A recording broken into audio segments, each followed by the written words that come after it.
Okay, owner datang komplain. Dia cakap bawa kereta dia gegau-gegau. Lepas tu ada bunyi kokak kan. Okay gang, hari ni kita terima kunjungan daripada sebuah CLA 200. Okay, jadi dia cakap, owner dia kata kereta dia tak sedap bawa sebab ada bunyi mesin kan. Kalau langgar lubang bunyi macam nak roboh kereta dia kan. Jadi bila kerja technician dah buat checking, kalau boleh kata memang problem pada dia punya sistem handling lah.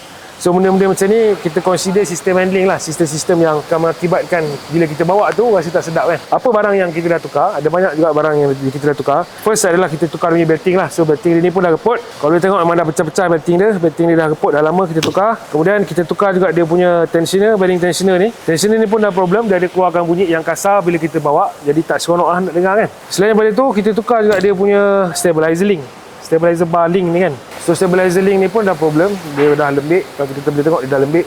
Dan ada part yang dia dah koyak lah. So macam ni dah koyak, dah keluar grease dan lain macam dah ni kan. Ni memang dah teruk ni. So benda ni fungsi dia pegang kita punya stabilizer link bar dekat bawah tu dengan absorber.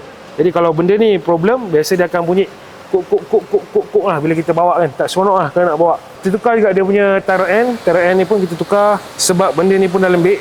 So kalau benda ni, kalau ikut dia sambung macam ni lah, dia pasang macam ni kan, dia ni adjustable supaya kita boleh adjust kita punya alignment tu kan. So benda ni pun dah problem, dah lembik juga. So banyaklah benda-benda yang kita tukar lah.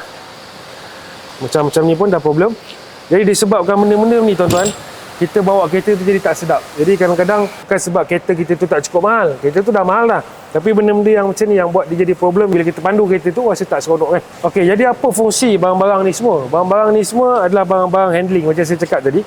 Jadi kerja dia ni untuk memantapkan kita punya handling lah, kita punya feel masa memandu tu. Maknanya steering respon kita bila kita corner mandu kereta tu, kita rasa kereta kita lebih sharp. Dan kadang-kadang kalau benda ni rosak, dia akan membuat kereta kita ni rasa macam oyo ayang kan, macam mabuk kan, tapi kita tak mabuk pun.